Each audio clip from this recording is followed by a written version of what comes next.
ಸತ್ಯವನ್ನ ನುಡಿತಕ್ಕಂಥ ಪ್ರಯತ್ನವನ್ನ ಮಾಡಿದ್ದಾರೆ.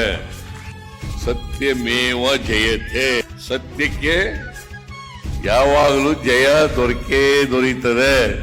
ಚಾಮುಂಡೇಶ್ವರಿ ಆಶೀರ್ವಾದ, ಚಾಮುಂಡೇಶ್ವರಿ ಕ್ಷೇತ್ರದ ಆಶೀರ್ವಾದ, ಚಾಮುಂಡೇಶ್ವರಿ ಕೃಪೆಯಿಂದ ಇಲ್ಲಿವರೆಗೆ ಯಾವ ತಪ್ಪನ್ನು ಕೂಡ ಮಾಡಿಲ್ಲ. ತಪ್ಪು ಮಾಡಿದ್ರೆ ಇಷ್ಟೊಂದು ದೀರ್ಘಕಾಲ ರಾಜಕಾರಣದಲ್ಲಿ ಉಳಿಲಿಕ್ಕೆ ಸಾಧ್ಯ ಆಗ್ತಾ ಇರಲಿಲ್ಲ. ಅದಕ್ಕಾಗಿ ಡಿ ದೇವೇಗೌಡರು ಸತ್ಯಕ್ಕೆ ಜಯ ಸಿಗ್ತದೆ ಅಂತ ಹೇಳಿರ್ತಕ್ಕಂಥದ್ದು ಇನ್ನಷ್ಟು ನನಗೆ ಬಲ ಬಂದಿದೆ ಅಂತಕ್ಕಂಥ ಮಾತುಗಳನ್ನು ಹೇಳಲಿಕ್ಕೆ ಬಯಸ್ತಾ ಇದ್ದಾರೆ. ರಾಜ್ಯದ ಜನರ ಆಶೀರ್ವಾದ ಈ ಸರ್ಕಾರದ ಮೇಲೆ, ಸಿದ್ದರಾಮಯ್ಯನ ಮೇಲೆ ಇರೋವರೆಗೆ ಯಾರು ಕೂಡ ಏನು ಮಾಡಲಿಕ್ಕೆ ಸಾಧ್ಯ ಇಲ್ಲ. ಸತ್ಯಮೇವ ಜಯತೆ.